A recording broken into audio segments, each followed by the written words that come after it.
and welcome to the Financial Goddess channel. I am Margaret Milutinovic, your finance and business expert. Today we are talking about business lessons that I would like to share with my viewers that I have acquired over 20 years of both running businesses and working in corporations, major corporations, including being on senior executive roles. So the business lesson I wanted to share with you today is to know your numbers. It's understanding the key metrics for your industry and your business that you need to pay attention to.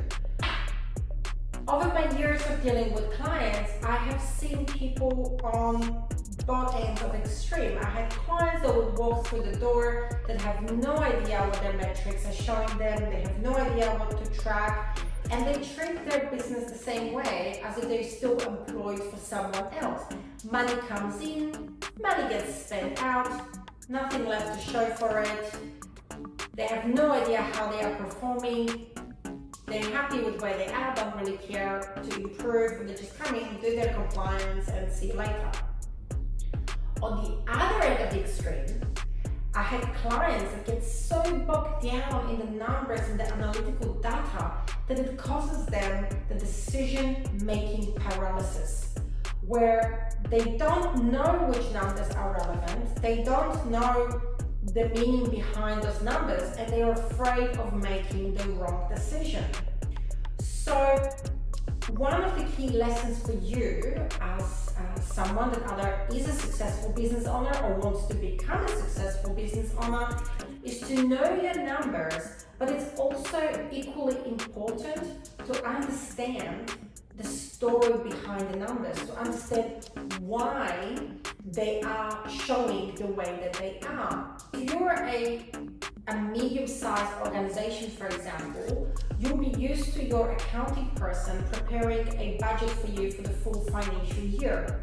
If you're based in Australia, that financial year will be from 1st of July till 30th of June, and you'll be looking at draft budgets at some stage in May and finalize budgets by June.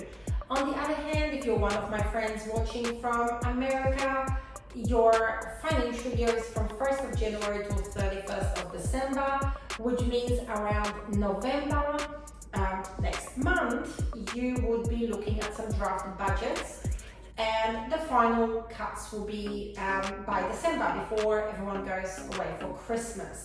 So once those budgets are in place, those budgets indicate for any business the goals. So the goal might be just to survive, to cut down costs, improve profitability, increase market share, increase revenue. Whatever the goal is, that should be reflected in the budgeted figures.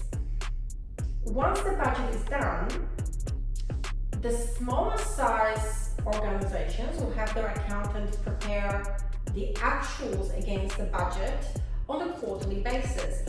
If you're a larger business, then those numbers will be done every single month within 1 to 2 weeks of the close of the previous month. So then you have a third column, which is the variance. So you'll have the budgeted figure for the period. You will then have the actual numbers for the period, and then you'll have the variance. So don't get hung up on the variance, understand the story, and that story should be in the commentary. So for example, let's say your budget said that you are going to make $100 this month in sales revenue, but the actual result is only $80.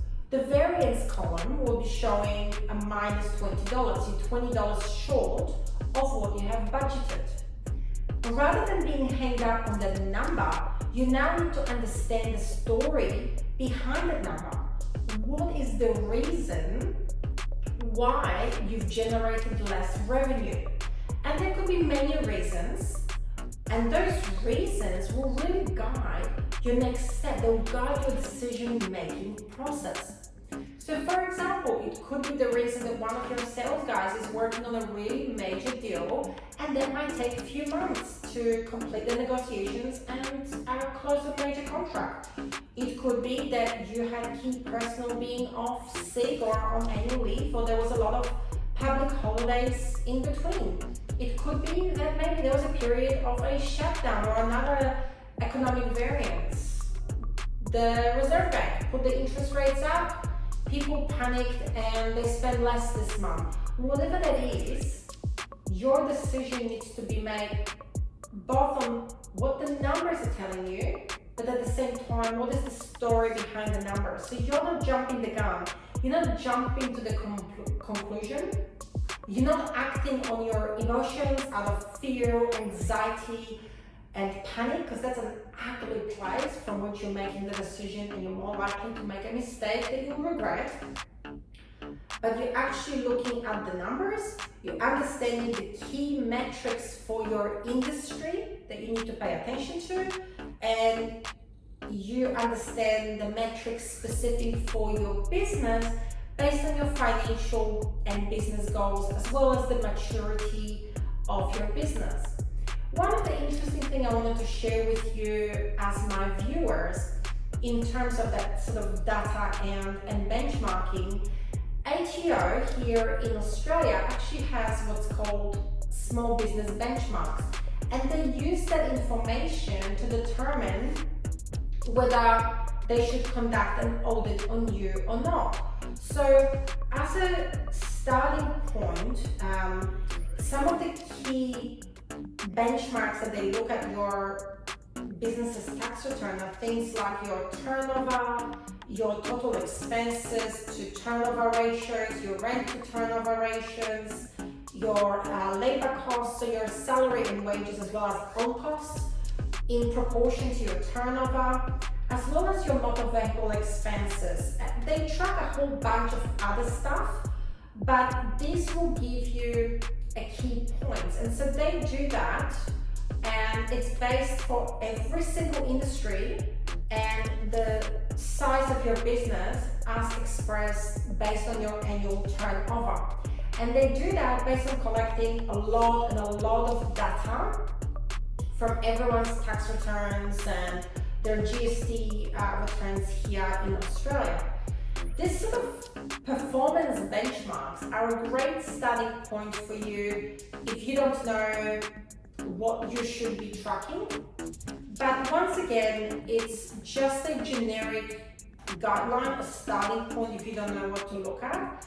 The main thing is that you understand your industry and you understand your business. And if you're not sure what you should be tracking, then perhaps that's a conversation to have with your accountant. If you have a good one that does more than just do your tax return and file compliance on your behalf, if you have a good accountant that is interested in your business and understands your business and is proactive, then they shouldn't have any struggle with sitting down with you and letting you know what metrics you should pay attention to, where your business should be at, and then helping you to monitor that on a regular basis. So there we go, there is your next lesson to know your numbers and the story behind those numbers. I'm Margaret Milutinovic from Financial Goddess. Thanks for watching, and if you enjoyed our business lesson today, don't forget to click on the subscribe button below.